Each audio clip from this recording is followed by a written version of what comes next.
And now, it's time for another Dice Tower review with Tom Vasel. I'm always talking about new games, but today I'm talking about a game that's 30 years old. Well, not really, because this is the reprint of the game, and that's Survive. 2010 reprint of a 30-year-old game by Stronghold Games, who, as we've discovered with code 777, they do excellent reprints of older games. Well, this is no exception. Superb reprint. I never got a chance to play the older games. I've seen it. For years I was like, oh, if I ever get a chance, if I ever see it at a garage sale, if I ever find it somewhere, if someone has it, I want to play it. And it just never came up. And now I played it and I'm thinking, oh, I wish I had tried harder, because this game is really fun. I didn't actually count it as one of the top 10 games from 2010 when I did that list because it's a reprint, but it would have made the list otherwise. It was just that much fun. It's so simple, so easy. Hunting down, trying to get your people off an island as it sinks, and hunting down everyone else's people with whales and sharks and sea monsters. And if you have the expansion, you can throw in squid. It's just lots and lots of fun. Let's look at it.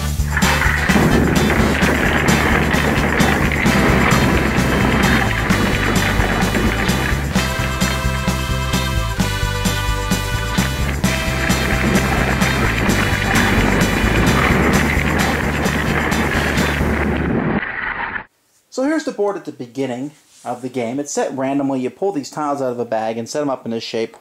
And just take a look at these tiles. We have mountain, beach, and forest. But if you notice here, the thickness is different for each of the tiles. The mountains are really thick tiles. And that helps differentiate the tiles as they're on the board, because the mountain tiles are the last ones to sink and the beach ones are the first one to go.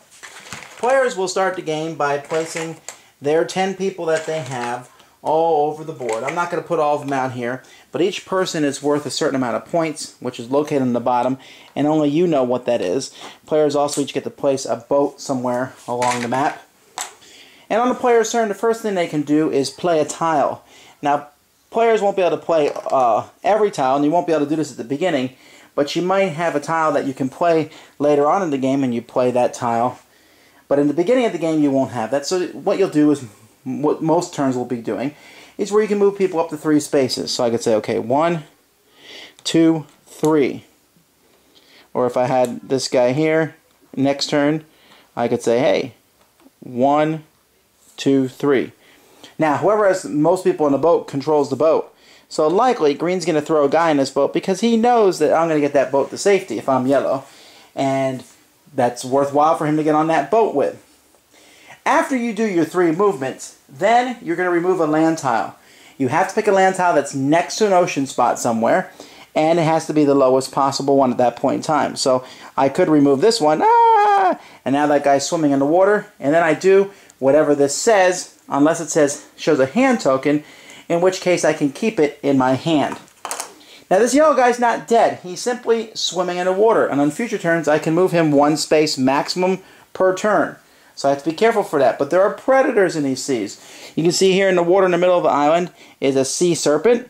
And there's sea serpents around the board. And as the game progresses, you're going to see sharks show up and whales show up.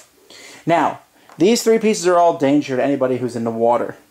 A whale, if the whale is ever in the same spot as a boat, that boat is completely destroyed. And everyone there is now swimming.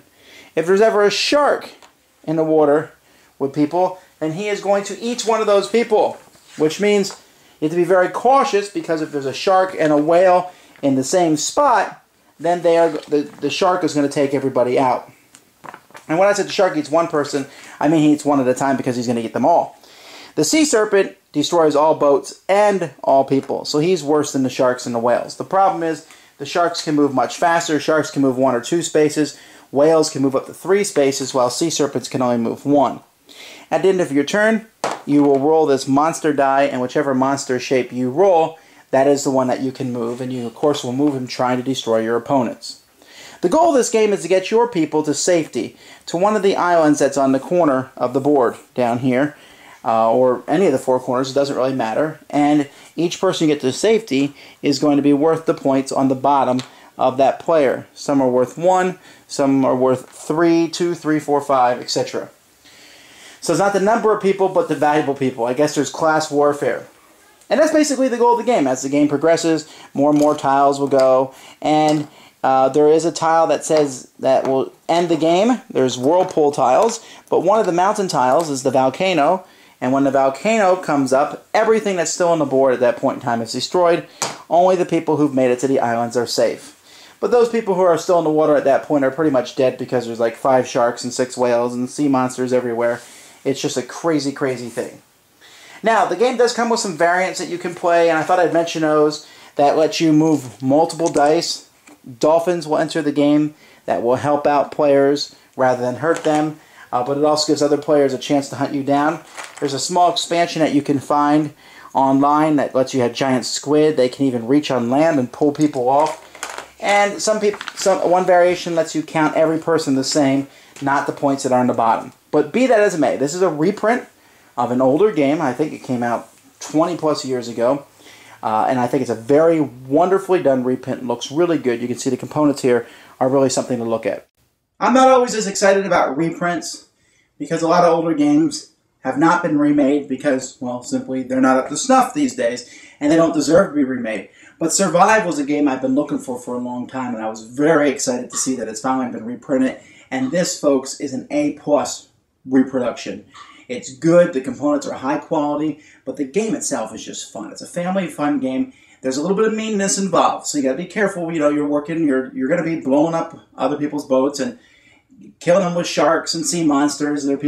People die left and right in this game, and there are many times where you choose which other players people die when you move a shark or a sea monster, so on and so forth. But as long as you take it in the spirit of good fun, this is an entertaining game. It's certainly family-friendly. Families who get along, mostly, but family-friendly, high component quality. There's very little bad I can say about this one. It's a lot of fun and a great, great theme. Thanks for joining us today. For more written, audio, and video reviews, as well as the #1 board game podcast, check out the website at www.thedicetower.com. Until then, this is Eric Summerer, and you've been watching The Dice Tower.